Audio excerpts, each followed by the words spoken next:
namaku Ruth Samantha Elsa Dini atau biasa dipanggil Elsa, dan aku ini merupakan mahasiswi Unika Atmajaya dari Prodi Bimbingan dan Konseling.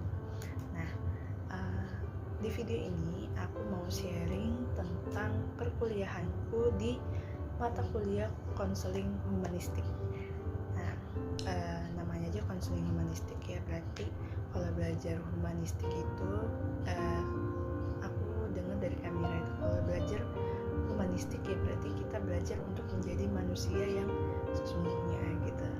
Nah, di pertemuan pertama kita kemarin itu kita diawali dengan kelas kita ini dibuka dengan mendengarkan lagu.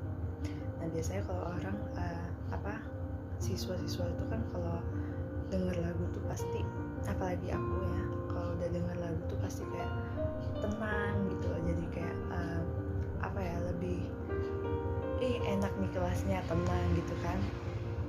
Nah, terus jadi semangat buat melanjutkan perkuliahan kita gitu. Terus di pertengahan setelah kita selesai mendengarkan lagu tuh kita buka dengan doa ya. Terus habis itu kita melakukan perkenalan yang diawali dengan dosen kami, Kamira yang menjadi dosen kami di mata kuliah konseling humanistik ini.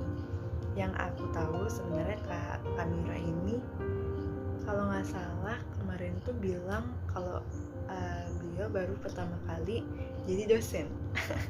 Jadi kayak mungkin sebelumnya dia biasanya jadi konselor atau aku lupa. Nah, terus intinya di pertemuan pertama kita kemarin itu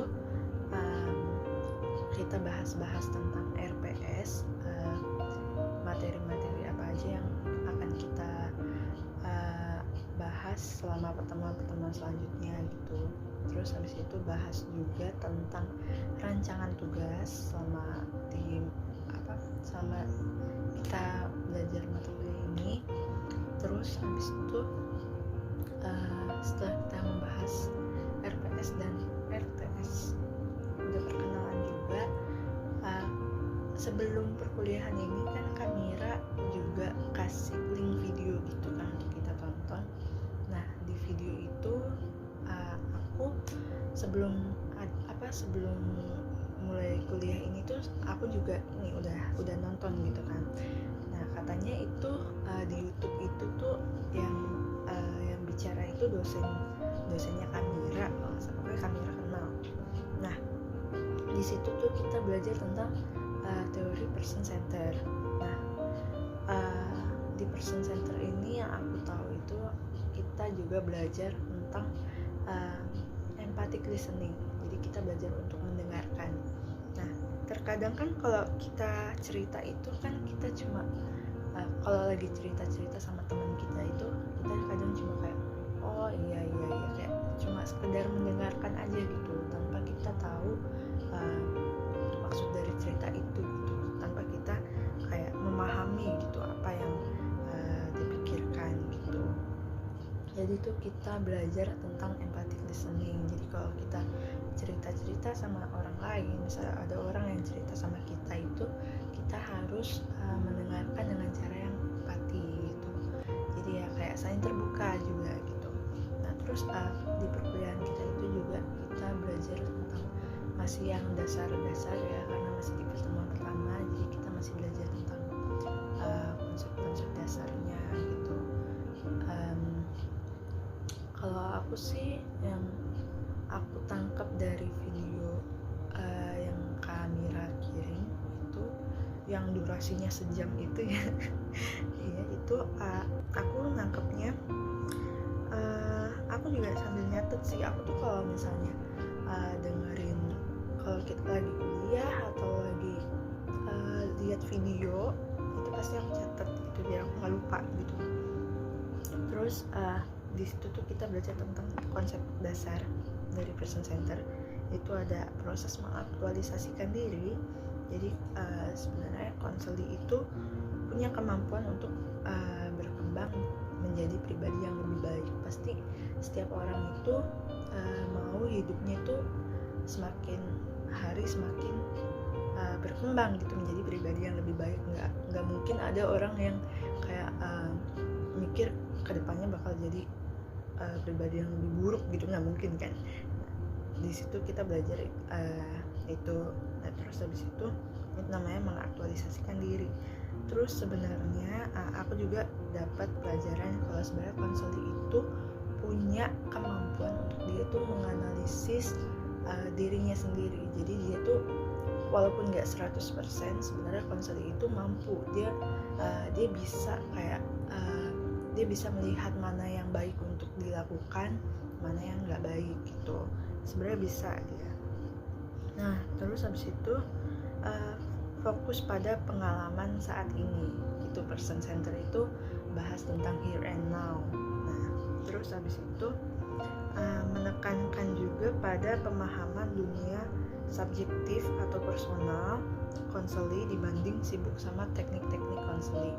Jadi Kamira juga pernah bilang kalau kita tuh jangan terlalu terpaku sama yang namanya Vipatus Strateg. Kalau di bimbingan konseling itu kan kita belajar tentang Vipatus Strateg gitu ya.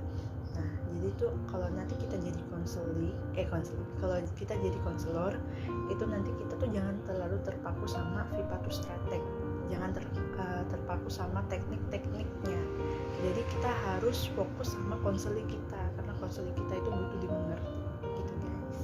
Nah, terus individu yang sehat mental itu apa yang diinginkan sama kenyataannya itu biasanya selaras. Jadi di person center ini kita juga belajar tentang kongruen dan incongruence gitu. Kalau congruence itu sejalan gitu, selaras gitu. Kalau yang incongruence itu yang kebalikannya, yang tidak sesuai gitu. Gitu guys. Misalnya tuh kalau congruence itu kita mempersepsikan diri kita ini pintar,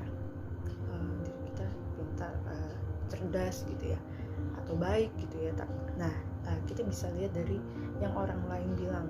Orang lain kalau misalnya ditanya, menurut lo gue tuh gimana sih gitu kan, dia ini orangnya pintar loh, dia tuh cerdas loh, dia tuh baik juga gitu. Jadi itu namanya congruence. Apa yang kita pikirkan sama yang dinilai sama orang lain itu sama, itu namanya congruence. Tuh guys, kalau incongruence itu nggak sejalan gitu. Misalnya apa ya? Misalnya kalau sama orang tua nanya, kamu habis dari mana? Kok jam segini baru pulang? Gitu. Terus kita jawab udah jujur. Aku tadi habis ngerjain tugas sama kelompok gitu kan, sama teman-teman aku. Gitu. Terus orang tua kita nggak percaya. Nah, jadi kayak kita udah jujur, orang tua kita nggak percaya. Jadi kan kayak bertabrakan gitu ya. Kalau kayak gini caranya gimana ngejelasinnya lagi gitu. Aku udah jujur tapi orang tua nggak percaya. Itu namanya incongruence guys. Itu sih dari yang aku tangkap. Dan abis itu ada juga tentang self concept, ada ideal self, real self.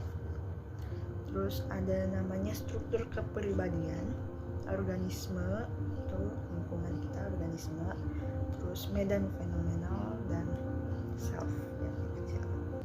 Positive regard, conditional of worth. Ya seperti itu guys yang aku tangkap di pertemuan pertama.